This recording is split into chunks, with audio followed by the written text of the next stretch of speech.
আমাদের দুই দেশের সম্পর্ক অত্যন্ত চমৎকার। আমাদের বহুমাত্রিক সহযোগিতার ক্ষেত্র রয়েছে এবং একই সাথে গত ৫৩ বছরের আমাদের অভিযাত্রায় মার্কিন যুক্তরাষ্ট্রের গুরুত্বপূর্ণ ভূমিকা রয়েছে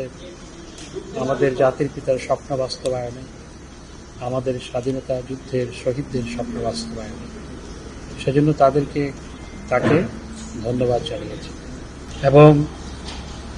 আমি তাকে ইউএস কিন্তু আমাদের দেশে সিঙ্গেল কান্ট্রি হিসেবে US is the biggest destination of our export এবং ইউএস আমাদের দেশে সিঙ্গেল কান্ট্রি হিসেবে হাইয়েস্ট ফরেন ইনভেস্টর, আমাদের দেশে বিগেস্ট ফরেন ইনভেস্টর এখন পর্যন্ত। আমি তাকে আরও অনুরোধ জানিয়েছি যে আমরা বাংলাদেশে 40টি আইটি ভিলেজ যে পরিকল্পনা করেছি সেখানে যাতে ইউএস ইনভেস্টমেন্ট, কিছু ইনভেস্টমেন্ট ইতিমধ্যেই আছে, আরও যাতে ইউএস ইনভেস্টমেন্ট বাড়ানো হয় এবং আমাদের স্পেশাল ইকোনমিক জোনগুলোতে যাতে করে আরও বেশি করে ইউএস ইনভেস্টমেন্ট আসে সে নিয়ে কাজ করার অভিপ্রায় ব্যক্ত করেছি এবং তাকে অনুরোধ জানিয়েছি। এবং তিনি যেটি বলেছেন যে আমাদের বিজনেস বাস্কেটকে আরও ওয়াইডেন করার জন্য যেই জিএসপি ফ্যাসিলিটি আমরা আগে এনজয় করতাম এখন করি না, সেটি তারা ফিরিয়ে দিতে চায় depending on the reintroduction of the programme. ওই প্রোগ্রামটা তারা রিইন্ট্রোডিউস করলে তারা জিএসপি ফ্যাসিলিটি বাংলাদেশকে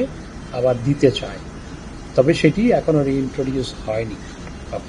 তবে সেজন্য আমাদের লেবার পলিসিটা একটু রিভিউ করতে হবে, যেটা আমরা রিভিউ করছি এবং সেই নিয়ে গতকাল মাননীয় আইনমন্ত্রীর সাথে তার বিস্তারিত আলোচনা হয়েছে নৈশভোজের সময় এবং একই সাথে তিনি আমাদের বিশেষ করে আমাদের রিজার্ভ স্ট্রেংথেন করার জন্য এবং অর্থাৎ আমার ফিনান্সিয়াল সেক্টরকে আমাদের স্ট্রেংথেন করার জন্য তিনি তাদের ডেভেলপমেন্ট ফিন্যান্স কর্পোরেশন ডিএফসি, তাদের একটি প্রতিষ্ঠান আছে ডিএফসি ডেভেলপমেন্ট ফিন্যান্স কর্পোরেশন, সেখান থেকে বাংলাদেশকে অর্থায়ন করতে চায়, সেটিও তিনি জানিয়েছেন। এবং একই সাথে আমাদের ট্যাক্সেশন সিস্টেমকে আধুনিক করার জন্য, যাতে আমাদের দেশে মাত্র 25 লক্ষের মতো 25 কি 27 লক্ষ মানুষ ট্যাক্স দেয়, অথচ কয়েক কোটি মানুষ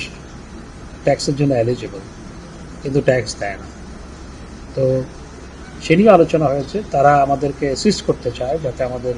ট্যাক্সেশন সিস্টেমটাকে আধুনিকায়ন করা যায় এবং একই সাথে ট্যাক্স ফাঁকি যে দেওয়া হয় সেটি যাতে করতে না পারে সেজন্য তারা আমাদেরকে